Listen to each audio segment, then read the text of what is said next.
ನಮಸ್ಕಾರ ಸ್ನೇಹಿತರೆ, ಗೃಹ ಕನ್ನಡ ಯೂಟ್ಯೂಬ್ ಚಾನಲ್ಗೆ ತಮ್ಮೆಲ್ಲರಿಗೂ ಮತ್ತೆ ಸ್ವಾಗತ. ನನ್ನ ಹೆಸರು ನಟರಾಜ್ ಮಾಳವದೆ ಅಂತ. ರೀಸೆಂಟ್ ದಿನಗಳಲ್ಲಿ ಅಂದ್ರೆ ಕಳೆದ ಒಂದು 3 ತಿಂಗಳಲ್ಲಿ ಮೈಕ್ರೋ ಎಕನಾಮಿಕ್ ಫ್ಯಾಕ್ಟರ್ಸ್ ಗಳು, ಸುಮಾರು ರೀತಿಯಾದಂತಹ ಒಂದು ಮೈಕ್ರೋ ಎಕನಾಮಿಕ್ ಫ್ಯಾಕ್ಟರ್ಸ್ ಗಳು ಇಡೀ ವರ್ಲ್ಡ್ ಅಲ್ಲಿ ನಡೀತಾ ಇದೆ. ಇದೇ ಕಾರಣಕ್ಕೇನೆ ಓವರ್ ಆಲ್ ಮಾರ್ಕೆಟ್ ಅಲ್ಲೂ ಕೂಡ ಸುಮಾರು ಒಂದು ಆಕ್ಟಿವ್ನೆಸ್ ಕಂಡು ಬಂದಿರುತ್ತೆ.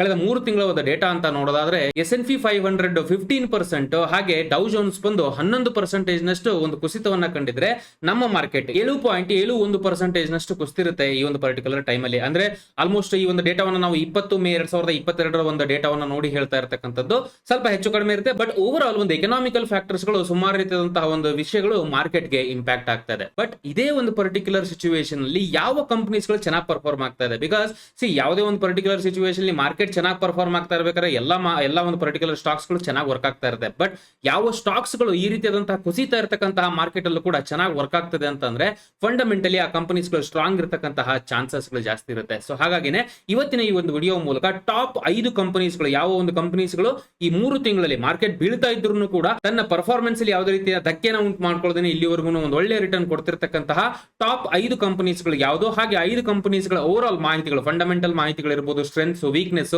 ಈ ಎಲ್ಲ ಸಂಪೂರ್ಣ ಮಾಹಿತಿಯನ್ನ ನಾನು ನಿಮಗೆ ಈ ಒಂದು ವಿಡಿಯೋದಲ್ಲಿ ಕೊಡಕ್ಕೆ ಹೋಗ್ತಾ ಇದ್ದೀನಿ. ಮುಂದುವರೆದಕ್ಕಿಂತ ಮುಂಚೆ ಇನ್ ಕೇಸ್ ನಿಮ್ಮಲ್ಲಿ ಯಾರಾದ್ರೂ ಮೊದಲನೇ ಬಾರಿಗೆ ನಮ್ಮ ವಿಡಿಯೋಸ್ ಗಳನ್ನ ನೋಡ್ತಾ ಇದ್ರೆ ದಯವಿಟ್ಟು ಚಾನಲ್ ಸಬ್ಸ್ಕ್ರೈಬ್ ಮಾಡ್ಕೊಳ್ಳಿ, ಹಾಗೆ ಬೆಲ್ ಐಕಾನ್ ಅನ್ನು ಕೂಡ ಕ್ಲಿಕ್ ಮಾಡಿ. ನಮ್ಮ ಕಡೆಯಿಂದ ಕನ್ನಡದಲ್ಲಿ ಫೈನಾನ್ಸ್ ಹಾಗೆ ಸ್ಟಾಕ್ ಮಾರ್ಕೆಟ್ ಅಪ್ಡೇಟ್ಸ್ ಗಳು ರೆಗ್ಯುಲರ್ ಆಗಿ ನಿಮಗೆ ನಾವು ಅಪ್ಲೋಡ್ ಮಾಡಿದ ತಕ್ಷಣ ಸಿಗಬೇಕು ಅಂತಂದ್ರೆ ಸೊ ಲೆಟ್ಸ್ ಗೆಟ್ ಸ್ಟಾರ್ಟೆಡ್. ಮುಂದುವರೆದಕ್ಕಿಂತ ಮುಂಚೆ ಒಂದು ಇಂಪಾರ್ಟೆಂಟ್ ಇನ್ಫಾರ್ಮೇಶನ್ ಕೊಡ್ಲಿಕ್ಕೆ ಇಷ್ಟಪಡ್ತೀನಿ. ಏನಪ್ಪಾ ಅಂದ್ರೆ ಮಾರ್ಕೆಟ್ ಕ್ಯಾಪಿಟಲೈಸೇಷನ್ ಏನಿದೆಯೋ 10,000 ಕೋಟಿಗಿಂತ ಜಾಸ್ತಿ ಇರತಕ್ಕಂತಹ ಮಾರ್ಕೆಟ್ ಕ್ಯಾಪ್ ಇರೋ ಕಂಪನೀಸ್ ಗಳನ್ನ ಸೆಲೆಕ್ಟ್ ಮಾಡಿದ್ವಿ. ಬರೀ ಟಾಪ್ 5 ಕಂಪನೀಸ್ ಗಳು ಅಷ್ಟೇ ಅಲ್ಲ, ಅದರಲ್ಲಿ ಈ ಫಿಲ್ಟರ್ ಕೂಡ ಆಡ್ ಮಾಡಿರ್ತೀವಿ ನಾವು. ಅಷ್ಟೇ ಅಲ್ಲ, ರಿಟರ್ನ್ ಆನ್ ಇಕ್ವಿಟಿ, ಯಾವುದೇ ಒಂದು ಪರ್ಟಿಕ್ಯುಲರ್ ಕಂಪನಿಯ ಇಕ್ವಿಟಿ ಅಥವಾ ಆಸ್ತಿ ಮೇಲೆ ಎಷ್ಟು ರಿಟರ್ನ್ ಜನರೇಟ್ ಮಾಡಿದೆಯಪ್ಪ ಸ್ಟಾಕ್ಸ್ ಗಳು ಅಂತ ನೋಡೋದಾದ್ರೆ ಮಿನಿಮಮ್ 15% ನಷ್ಟು ರಿಟರ್ನ್ ಆನ್ ಇಕ್ವಿಟಿ ಇರತಕ್ಕಂತಹ ಸ್ಟಾಕ್ಸ್ ಗಳು.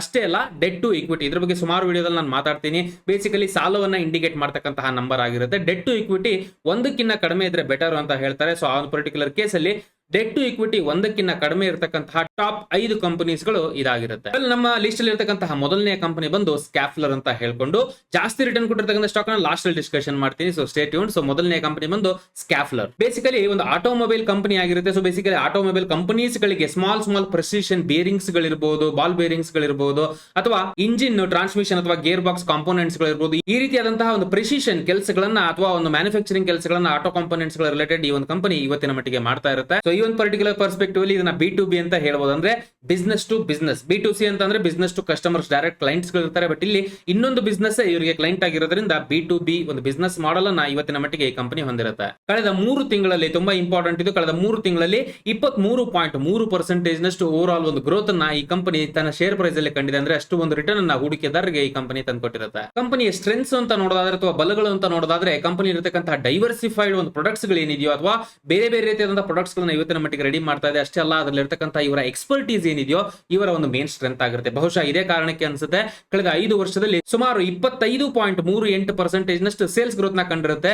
ಸೊ ಓವರ್ ಆಲ್ ಇವರಿಗಿರ್ತಕ್ಕಂಥ ಎಕ್ಸ್ಪರ್ಟೀಸ್ ಹಾಗೆ ಡೈವರ್ಸಿಫೈಡ್ ಪೋರ್ಟ್ಫೋಲಿಯೋ ಇವರಿಗಿರ್ತಕ್ಕಂಥ ಮೇನ್ ಸ್ಟ್ರೆಂತ್ಸ್ ಗಳು ಅಂತ ನಾವು ಹೇಳ್ಬೋದು. ಇನ್ನು ಈ ಕಂಪನಿಯಲ್ಲಿರೋ ಮೇಜರ್ ವೀಕ್ನೆಸ್ ಅಂತ ಅಥವಾ ಓವರ್ ಆಲ್ ಒಂದು ಚಾಲೆಂಜಿಂಗ್ ಪಾಯಿಂಟ್ಸ್ ಗಳು ಅಂತ ಹೇಳೋದಾದ್ರೆ ಈ ಕಂಪನಿಗೆ ಇರತಕ್ಕಂಥದ್ದು ಬಿಸ್ನೆಸ್ ಇಟ್ ಸೆಲ್ಫ್. ಸೊ ಏನಕ್ಕೆ ಅಂತ ಅಂದ್ರೆ ಆಬ್ವಿಯಸ್ಲಿ ಈ ಕಂಪನಿ ಇವತ್ತಿನ ಮಟ್ಟಿಗೆ ಆಟೋ ರಿಲೇಟೆಡ್ ಅಥವಾ ಆಟೋ ಕಾಂಪೋನೆಂಟ್ಸ್ ಗಳನ್ನ ರೆಡಿ ಮಾಡ್ತಕ್ಕಂತಹ ಬಿಸ್ನೆಸ್ ಆಗಿದೆ. ಆ ಕಂಡೀಷನ್ ಅಲ್ಲಿ ಎಸ್ಪೆಷಲಿ ಆಟೋ ಕಾಂಪೋನೆಂಟ್ಸ್ ಗಳಲ್ಲಿ ಚಂಕ್ ಆಟೋ ಕಾಂಪೋನೆಂಟ್ಸ್ ಗಳು ಅಂತ ಬರುತ್ತೆ. ಇದನ್ನ ರೆಡಿ ಮಾಡ್ತಕ್ಕಂಥ ಮೇಜರ್ ಪೋರ್ಷನ್ ಅನ್ನ ಈ ಕಂಪನಿ ಹೊಂದಿರುತ್ತೆ. ಅಂದ್ರೆ ಆಲ್ಮೋಸ್ಟ್ 80% ನಷ್ಟು ಇವರ ರೆವೆನ್ಯೂ ಈ ಪರ್ಟಿಕ್ಯುಲರ್ ಬಿಸ್ನೆಸ್ ಇಂದ ಬರ್ತಾ ಇರುತ್ತೆ. ಬಟ್ ಈ ಒಂದು ಬಿಸ್ನೆಸ್ ಏನಿದೆಯೋ ಸೈಕ್ಲಿಕಲ್ ಇನ್ ನೇಚರ್. ಅಂದ್ರೆ ಓವರ್ ಆಲ್ ಎಕನಾಮಿ ಚೆನ್ನಾಗಿ ಪರ್ಫಾರ್ಮ್ ಆಗ್ತಾ ಇದ್ರೆ ಚೆನ್ನಾಗಿ ಬರುತ್ತೆ ಬಿಸ್ನೆಸ್. ಎಕನಾಮಿ ಸರಿಯಾಗಿ ಬರ್ತಾ ಇಲ್ಲ ಅಥವಾ ಎಕನಾಮಿ ಸರಿಯಾಗಿ ವರ್ಕ್ ಆಗ್ತಾ ಇಲ್ಲ ಅಂತಂದ್ರೆ ಆತರ ಸಿಚುವೇಶನ್ಸ್ ಅಲ್ಲಿ ಸೈಕ್ಲಿಕಲ್ ಇನ್ ನೇಚರ್ ಆಗಿರೋದ್ರಿಂದ ಇವರ ಪರ್ಫಾರ್ಮೆನ್ಸ್ ಡ್ರಾಪ್ ಆಗ್ತಕ್ಕಂತಹ ಚಾನ್ಸಸ್ ಜಾಸ್ತಿ ಇರುತ್ತೆ. ಸೈಕ್ಲಿಕಲ್ ಇನ್ ನೇಚರ್ ಆಗಿರುತ್ತೆ ಇವರ ಮೇಜರ್ ಪೋರ್ಷನ್ ಆಫ್ ಬಿಸ್ನೆಸ್ ಅಂತ ಹೇಳೋದಾದ್ರೆ ಇದೇ ಈ ಕಂಪನಿಗೆ ಇರತಕ್ಕಂತಹ ಮೇಜರ್ ವೀಕ್ನೆಸ್ ಆಗಿರುತ್ತೆ. ಇನ್ನ ಈ ಕಂಪನಿಯ ಓವರ್ ಆಲ್ ಫೈನಾನ್ಷಿಯಲ್ ಮಾಹಿತಿ ಅಥವಾ ಬೇರೆ ಬೇರೆ ಫೈನಾನ್ಷಿಯಲ್ ರೇಷಿಯೋಸ್ ಏನಿದೆ ಅದನ್ನ ನಾವು ಇನ್ಕ್ಲೂಡ್ ಮಾಡಿದ್ವಿ. ಅಷ್ಟೇ ಅಲ್ಲ, ಟೆಕ್ನಿಕಲ್ ವ್ಯೂಸ್ ಗಳನ್ನು ಕೂಡ ನಾವು ಇನ್ಕ್ಲೂಡ್ ಮಾಡ್ತಾ ಇದೀವಿ. 200 ಡೇ ಮೂವಿಂಗ್ ಅವರೇಜ್ ಹಾಗೆ ರಿಲೇಟಿವ್ ಸ್ಟ್ರೆಂತ್ ಇಂಡೆಕ್ಸ್ RSI ಅಂತ ಹೇಳ್ತೀವಿ. ಸೊ ಈ ಒಂದು ಪರ್ಟಿಕ್ಯುಲರ್ ಮಾಹಿತಿನ ನಾವು ಇವಾಗ ಗಮನಿಸೋಣ. ನೀವು ಸ್ಕ್ರೀನ್ ಮೇಲೆ ನೋಡ್ತಾ ಇರಬಹುದು, Schaeffler India present market price ಬಂದು 2117 ಆಗಿದ್ರೆ, price to earning ratio 44.9, return on equity ಬಂದು 18.5 ಆಗಿದ್ರೆ, ಕಳೆದ 5 ವರ್ಷದಲ್ಲಿ ಕಂಪನಿ 25.4% ನಷ್ಟು ಸೇಲ್ಸ್ ಅಲ್ಲಿ ಗ್ರೋತ್ ಕಂಡಿದ್ರೆ, ಕಳೆದ 3 ತಿಂಗಳಲ್ಲಿ 23% ನಷ್ಟು ರಿಟರ್ನ್ ಅನ್ನ ಹೂಡಿಕೆದಾರರಿಗೆ ತಂದುಕೊಟ್ಟಿರುತ್ತೆ. ಅದೇ ಕಳೆದ 1 ವರ್ಷದಲ್ಲಿ ಅಂತ ನೋಡೋದಾದ್ರೆ 102% ಪರ್ಸೆಂಟೇಜ್ ರಿಟರ್ನ್ ಅನ್ನ ಹೂಡಿಕೆದಾರರಿಗೆ ತಂದುಕೊಟ್ಟಿರುತ್ತೆ. ಸೊ ಟೆಕ್ನಿಕಲ್ ವ್ಯೂ ಪ್ರಕಾರ ಪ್ರೆಸೆಂಟ್ 200 ಡೇ ಮೂವಿಂಗ್ ಅವರೇಜ್ ಬಂದು 1684.7 ಅಂದ್ರೆ ಮಾರ್ಕೆಟ್ ಪ್ರೈಸ್ ಏನಿದೆ 2117 ಅದು 200 ಡೇ ಮೂವಿಂಗ್ ಅವರೇಜ್ ಗೆ ಜಾಸ್ತಿ ಇರೋದ್ರಿಂದ ಓವರ್ ಆಲ್ ಇದು ಒಂದು ಪಾಸಿಟಿವ್ ಸೆಂಟಿಮೆಂಟ್ ಅನ್ನ ಇಂಡಿಕೇಟ್ ಮಾಡ್ತಾ ಇದೆ. At the same time RSI ಬಂದು 40 ರಿಂದ 60 ಬ್ರ್ಯಾಂಡ್ ಅಲ್ಲಿ ಇದೆ, ಅಂದ್ರೆ 43.4 ಆ ಪ್ರಕಾರ ಇದು ನ್ಯೂಟ್ರಲ್ ಸೆಂಟಿಮೆಂಟ್ ಅನ್ನ ಇಂಡಿಕೇಟ್ ಮಾಡ್ತಾ ಇದೆ. 40 ಕೆಳಗಡೆ ಹೋದ್ರೆ ನೆಗೆಟಿವ್ ಸೆಂಟಿಮೆಂಟ್ ಅಥವಾ ಬೇರೆ ಸೆಂಟಿಮೆಂಟ್ ಅಂತ ಹೇಳ್ತಾರೆ usually. RSI over all technical view ಅಂತ ನೋಡೋದಾದ್ರೆ ನ್ಯೂಟ್ರಲ್ ಇರುತ್ತೆ ಇವತ್ತಿನ ಮಟ್ಟಿಗೆ ಈ ಕಂಪನಿ. ನಮ್ಮ ಲಿಸ್ಟ್ ಇರತಕ್ಕಂತಹ ನೆಕ್ಸ್ಟ್ ಕಂಪನಿ ಬಂದು ಸೋಲಾರ್ ಇಂಡಸ್ಟ್ರೀಸ್ ಇಂಡಿಯಾ ಲಿಮಿಟೆಡ್ ಅಂತ ಹೇಳ್ಕೊಂಡು ಇವತ್ತಿನ ಮಟ್ಟಿಗೆ ಮೈನಿಂಗ್ ಹಾಗೆ ಇನ್ಫ್ರಾಸ್ಟ್ರಕ್ಚರ್ ರಿಲೇಟೆಡ್ ಬೇಕಾಗಿರ್ತಕ್ಕಂತಹ ಎಕ್ಸ್ಪ್ಲೋಸಿವ್ಸ್ ಗಳನ್ನ ರೆಡಿ ಮಾಡ್ತಕ್ಕಂತಹ ಕಂಪನಿ ಆಗಿರುತ್ತೆ. ಕಳೆದ 3 ತಿಂಗಳಲ್ಲಿ ಸುಮಾರು 25.95% ರಿಟರ್ನ್ ಅನ್ನ ಹೂಡಿಕೆದಾರರಿಗೆ ಈ ಕಂಪನಿ ತಂದುಕೊಟ್ಟಿದ್ರೆ, ಈ ಕಂಪನಿಗೆ ಇರತಕ್ಕಂತಹ ಸ್ಟ್ರೆಂತ್ಸ್ ಗಳು ಅಥವಾ ಓವರ್ ಆಲ್ ಬಲಗಳು ಏನೆಲ್ಲ ಅಂತ ನೋಡೋದಾದ್ರೆ ಇವರ ಪ್ರೆಸೆಂಟ್ ಮಾರ್ಕೆಟ್ ಪೊಸಿಷನ್ ಅಥವಾ ಓವರ್ ಆಲ್ ಈ ಒಂದು ಎಕ್ಸ್ಪ್ಲೋಸಿವ್ ಮಾರ್ಕೆಟ್ ಅಂತ ನೋಡೋದಾದ್ರೆ ಇವರ ಪೊಸಿಷನ್ ಏನಿದೆಯೋ ಪ್ರೆಸೆಂಟ್ ಮಾರ್ಕೆಟ್ ಅಲ್ಲಿ ತುಂಬಾ ಲೀಡಿಂಗ್ ಪೊಸಿಷನ್ ಇರುತ್ತೆ. ಸೊ ರೀಸೆಂಟ್ ಡೇಟಾ ಪ್ರಕಾರ ಅಂದ್ರೆ Q4 ಪ್ರಕಾರ ನೋಡೋದಾದ್ರೆ 2982 ಕೋಟಿಗಳಷ್ಟು ಇವರ ಒಂದು ಆರ್ಡರ್ ಬುಕ್ ಆಗಿರುತ್ತೆ. ಬೇರೆ ಈ ಕಂಪನಿಯ ರೆವಿನ್ಯೂ ಅಂತ ನೋಡೋದಾದ್ರೆ 3948 ಕೋಟಿಗಳಷ್ಟಾಗಿರುತ್ತೆ. ಆಲ್ಮೋಸ್ಟ್ ಆರ್ಡರ್ ಬುಕ್ ಇದಕ್ಕೂ ಆಲ್ಮೋಸ್ಟ್ ಒಂದು ನಿಯರ್ ಬೈ ನಂಬರ್ ಆಗಿರೋದ್ರಿಂದ ಆಬ್ವಿಯಸ್ಲಿ ಇದು ಒಂದು ಒಳ್ಳೆಯ ಸ್ಟ್ರೆಂತ್ ಅನ್ನ ಇಂಡಿಕೇಟ್ ಮಾಡುತ್ತೆ ಕಂಪನಿನ. ಅಷ್ಟೇ ಅಲ್ಲ, ಇವ್ರಿಗಿರ್ತಕ್ಕಂಥ ಒಂದು ಆರ್ಡರ್ ವ್ಯಾಲ್ಯೂ ಏನಿದೆ ಎಂಟೈರ್ ಒಂದು ವರ್ಷದ ಓವರ್ ಆಲ್ ರೆವಿನ್ಯೂ ಹತ್ತತ್ರ ರೀಚ್ ಆಗ್ಲಿಕ್ಕೆ ಬರ್ತಾ ಇದೆ ಅನ್ನೋದನ್ನ ಇಂಡಿಕೇಟ್ ಮಾಡುತ್ತೆ ನಂಬರ್. ಸೊ ಬರೀ ಒಂದು ಅಡ್ವಾಂಟೇಜ್ ಪಾಯಿಂಟ್ಸ್ ಗಳ ಇಲ್ಲ, ಚಾಲೆಂಜಸ್ ಗಳು ಕೂಡ ಇರುತ್ತೆ ಯಾವುದೋ ಒಂದು ಬಿಸ್ನೆಸ್ ಅಲ್ಲಿ. ಈ ಪರ್ಟಿಕ್ಯುಲರ್ ಬಿಸ್ನೆಸ್ ಇರತಕ್ಕಂಥ ಮೇನ್ ಚಾಲೆಂಜ್ ಬಂದು ರೆಗ್ಯುಲೇಟರಿ ಫ್ರೇಮ್ ವರ್ಕ್ ಗಳು. ಬೇಸಿಕಲಿ ಇದು ಎಕ್ಸ್ಪ್ಲೋಷನ್ ರಿಲೇಟೆಡ್ ಆಗಿರೋದ್ರಿಂದ ಆಬ್ವಿಯಸ್ಲಿ ಗವರ್ಮೆಂಟ್ ಏನಿದೆಯೋ ಅಥವಾ ಓವರ್ ಆಲ್ ಒಂದು ರೆಗ್ಯುಲೇಟರಿ ಫ್ರೇಮ್ ವರ್ಕ್ ಏನಿದೆ ಗವರ್ಮೆಂಟ್ ಕಡೆಯಿಂದ ಸ್ಟ್ರಾಂಗ್ ಆಗಿರುತ್ತೆ. ಬಿಕಾಸ್ ಎಲ್ಲೆಲ್ಲೋ ಹೋಗ್ಬಿಟ್ಟು ಎಕ್ಸ್ಪ್ಲೋಷನ್ ಮಾಡ್ಲಿಕ್ಕೆ ಆಗಲ್ಲ. ಸೊ ಆ ಒಂದು ಪರ್ಟಿಕ್ಯುಲರ್ ಕೇಸ್ ಅಲ್ಲಿ ಜಾಸ್ತಿ ಒಂದು ರೆಗ್ಯುಲೇಟರಿ ಫ್ರೇಮ್ ವರ್ಕ್ ಈ ಒಂದು ಪರ್ಟಿಕ್ಯುಲರ್ ಇಂಡಸ್ಟ್ರಿಗೆ ಇರೋದ್ರಿಂದ ಈ ಕಂಪನಿಯ ಮೇಜರ್ ಬಿಸ್ನೆಸ್ ಇದಕ್ಕೆ ಸಂಬಂಧಪಟ್ಟಿರೋದ್ರಿಂದ ಆಬ್ವಿಯಸ್ಲಿ ಇದು ಒಂದು ಚಾಲೆಂಜಿಂಗ್ ಪಾಯಿಂಟ್ ಆಗಿರುತ್ತೆ ಕಂಪನಿಗೆ. ಇವಾಗ ಓವರ್ ಆಲ್ ಫೈನಾನ್ಷಿಯಲ್ ಮಾಹಿತಿಯನ್ನು ಅರ್ಥ ಮಾಡ್ಕೊಳ್ಳೋಣ ಈ ಕಂಪನಿ. ನೀವು ಸ್ಕ್ರೀನ್ ಮೇಲೆ ಗಮನಿಸ್ತಾ ಇರಬಹುದು. Solar Industries present market price ಬಂದು 2797 ಆಗಿರುತ್ತೆ. Price to earning ratio 58.4, return on equity 25.3. ಹಾಗೆ ಕಳೆದ 5 ವರ್ಷದಲ್ಲಿ ಓವರ್ ಆಲ್ ಸೇಲ್ಸ್ ಅಲ್ಲಿ 20.1% ನಷ್ಟು ಗ್ರೋತ್ ಕಂಡಿದ್ರೆ, ಕಳೆದ 3 ತಿಂಗಳಲ್ಲಿ ಹೂಡಿಕೆದಾರರಿಗೆ 25.95% ನಷ್ಟು ರಿಟರ್ನ್ ತಂದುಕೊಟ್ಟಿದ್ರೆ, ಕಳೆದ 1 ವರ್ಷದಲ್ಲಿ 134% ನಷ್ಟು ರಿಟರ್ನ್ ಅನ್ನ ಹೂಡಿಕೆದಾರರಿಗೆ ಈ ಕಂಪನಿ ತಂದುಕೊಟ್ಟಿರುತ್ತೆ. 200 ಡೇ ಮೂವಿಂಗ್ ಅವರೇಜ್ 2378 ಇರುತ್ತೆ. ಪ್ರೆಸೆಂಟ್ ಪ್ರೈಸ್ ಕಂಪೇರ್ ಮಾಡಿ ನೋಡೋದಾದ್ರೆ ಓವರ್ ಆಲ್ ಮೂವಿಂಗ್ ಅವರೇಜ್ ಕೆಳಗಡೆ ಇರುತ್ತೆ ಪ್ರೆಸೆಂಟ್ ಪ್ರೈಸ್ ಇದು, which is a positive sentiment ಅಂತ ಹೇಳ್ಬೋದು ನಾವು. ಹಾಗೆ RSI ಬಂದು 49.9, 40 ರಿಂದ 60 ಬ್ಯಾಂಡ್ ಅಲ್ಲಿ ಇರೋದ್ರಿಂದ ಆಬ್ವಿಯಸ್ಲಿ ಇದನ್ನ ನ್ಯೂಟ್ರಲ್ ಸೆಂಟಿಮೆಂಟ್ ಅಂತ ನಾವು ಹೇಳ್ಬೋದಾಗುತ್ತೆ. ನಮ್ಮ ಇರ್ತಕ್ಕಂತಹ ನೆಕ್ಸ್ಟ್ ಕಂಪನಿ ಬಂದು CRISIL. So basically S&P 500 credit rating company ಏನಿದೆಯೋ US ಅಲ್ಲಿ ಇರ್ತಕ್ಕಂಥದ್ದು, ಅವರು ಮೇನ್ ಆಗಿ ಹೋಲ್ಡ್ ಮಾಡಿರ್ತಕ್ಕಂತಹ ಒಂದು ಸ್ಟಾಕ್ ಅಂತ ಹೇಳ್ಬೋದು ಇದನ್ನ. ಯಾವುದೇ ಒಂದು ಪರ್ಟಿಕ್ಯುಲರ್ ಕಂಪನಿಯ ಡೆಟ್ ರೀಪೇಮೆಂಟ್ ಅಥವಾ ಸಾಲವನ್ನು ತಗೊಂಡ್ರೆ ವಾಪಸ್ ಎಷ್ಟು ಕೊಡ್ಲಿಕ್ಕೆ ಅವ್ರಿಗೆ ಶಕ್ತಿ ಇದೆ ಅನ್ನೋದನ್ನ ಅವರ ಫಿನಾನ್ಷಿಯಲ್ಸ್ ಅನ್ನ ನೋಡಿ ಒಂದು ರೇಟಿಂಗ್ ಕೊಡ್ತಕ್ಕಂತಹ ಕಂಪನಿ ಆಗಿರುತ್ತೆ.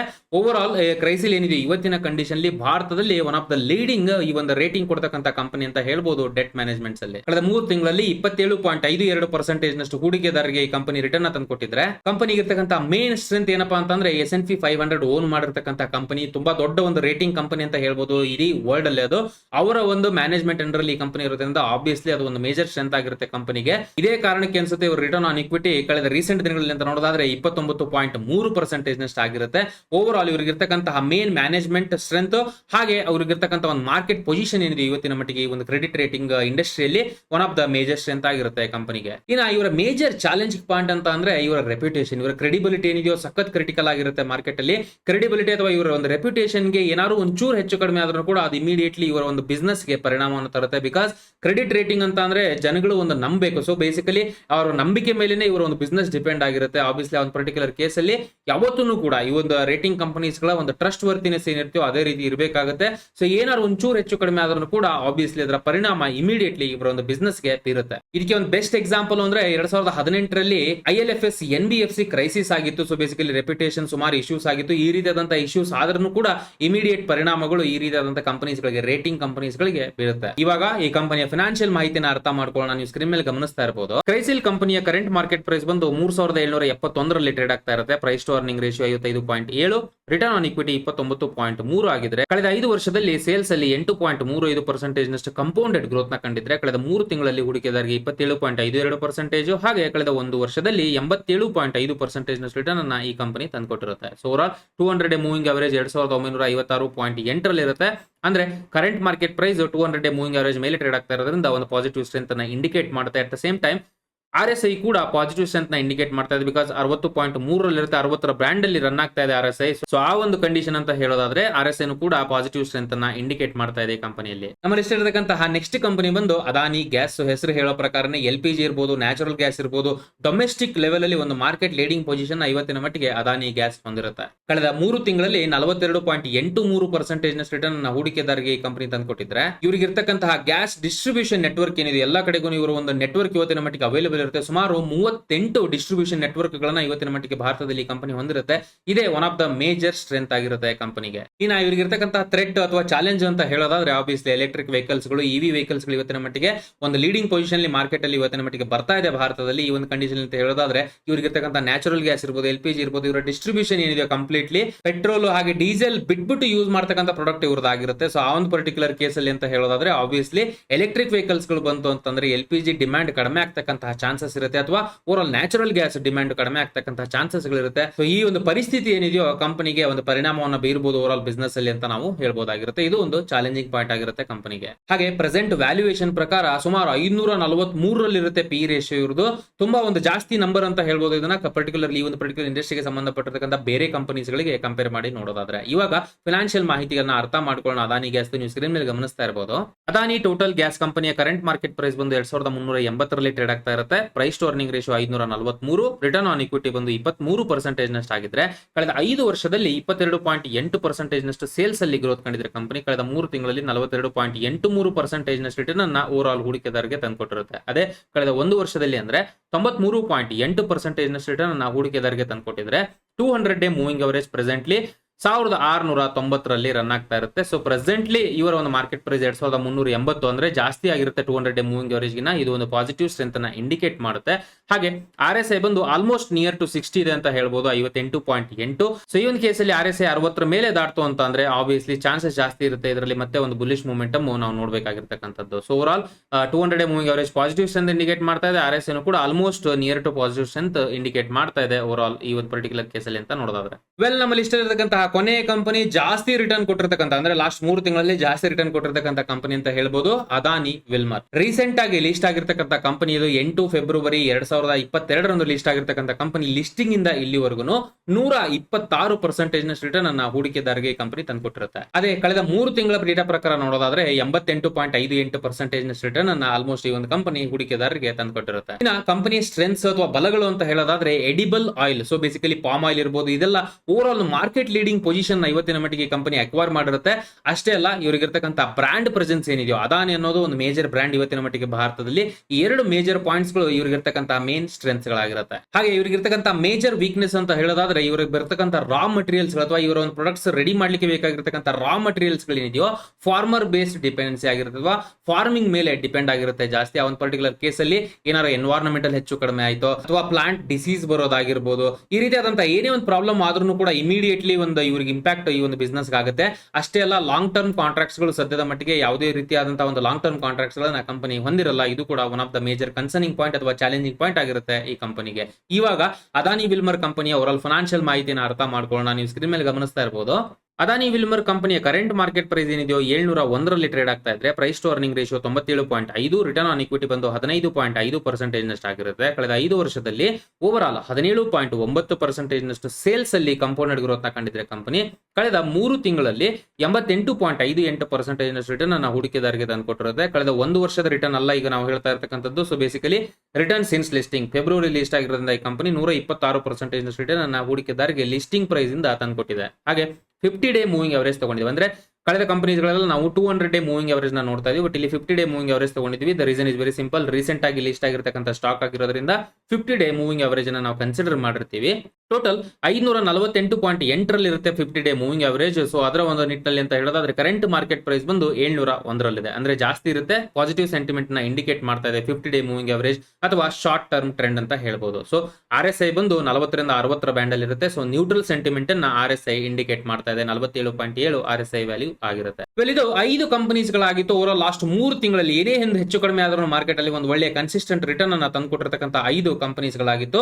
ನೀವು ಇವತ್ತಿನ ಒಂದು ವಿಡಿಯೋದಲ್ಲಿ ಏನ್ ಕಲ್ತಿದ್ದೀರಾ ಅನ್ನೋದನ್ನ ಕಮೆಂಟ್ ಮೂಲಕ ತಿಳಿಸಿ. ಮೋಸ್ಟ್ ಇಂಪಾರ್ಟೆಂಟ್ಲಿ ನಿಮ್ಗೆ ಏನೋ ಪ್ರಶ್ನೆಗಳಿದ್ರೆ ನಮಗೆ ಕಮೆಂಟ್ ಮೂಲಕ ತಿಳಿಸಿ. ಆ ಪ್ರಶ್ನೆಗಳು ನಮಗೆ ಹೆಲ್ಪ್ ಮಾಡುತ್ತೆ ನೆಕ್ಸ್ಟ್ ಬರ್ತಕ್ಕಂಥ ಕಂಟೆಂಟ್ಸ್ಗಳು ನಿಮ್ಗೆ ಯಾವ ರೀತಿ ಬೇಕಾಗಿರುತ್ತೆ ಕಂಟೆಂಟ್ ಅದನ್ನ ನಮಗೆ ಅರ್ಥ ಮಾಡ್ಕೊಳ್ಳಿಕ್ಕೆ. ಸೊ ಇನ್ ಕೇಸ್ ನಿಮ್ಮಲ್ಲಿ ಯಾರು ಹೊಸಬರಿದ್ದು ಈ ಒಂದು ವಿಡಿಯೋನ ನೋಡ್ತಾ ಇದ್ದಾರೆ ಅಂತಂದ್ರೆ ದಯವಿಟ್ಟು ಚಾನಲ್ ಸಬ್ಸ್ಕ್ರೈಬ್ ಮಾಡ್ಕೊಳ್ಳಿ. ಬಿಕಾಸ್ ಇದೇ ರೀತಿಯಾದಂತಹ ಇಂಟ್ರೆಸ್ಟಿಂಗ್ ಅಪ್ಡೇಟ್ಸ್ಗಳು ಫಿನಾನ್ಸ್ ಹಾಗೆ ಸ್ಟಾಕ್ ಮಾರ್ಕೆಟ್ ಬಗ್ಗೆ ನಮ್ಮ ಚಾನಲ್ ಅಲ್ಲಿ ರೆಗ್ಯುಲರ್ ಆಗಿ ನಾವು ಅಪ್ಲೋಡ್ ಮಾಡ್ತಾ ಇರ್ತೀವಿ. ಅಪ್ಡೇಟ್ಸ್ಗಳು ನಿಮಗೆ ಮಿಸ್ ಆಗಬಾರದು ಅಂತಂದ್ರೆ ದಯವಿಟ್ಟು ಚಾನಲ್ ಸಬ್ಸ್ಕ್ರೈಬ್ ಮಾಡ್ಕೊಳ್ಳಿ.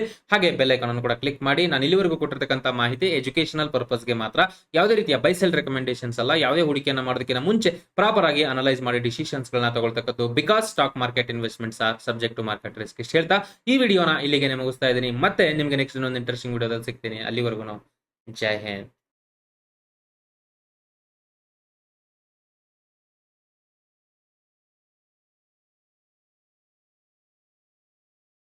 Investment in securities market are subject to market risks. Read all the related documents carefully before investing. Please read the risk disclosure documents carefully before investing in equity shares, derivatives, mutual fund, and or other instruments traded on the stock exchanges.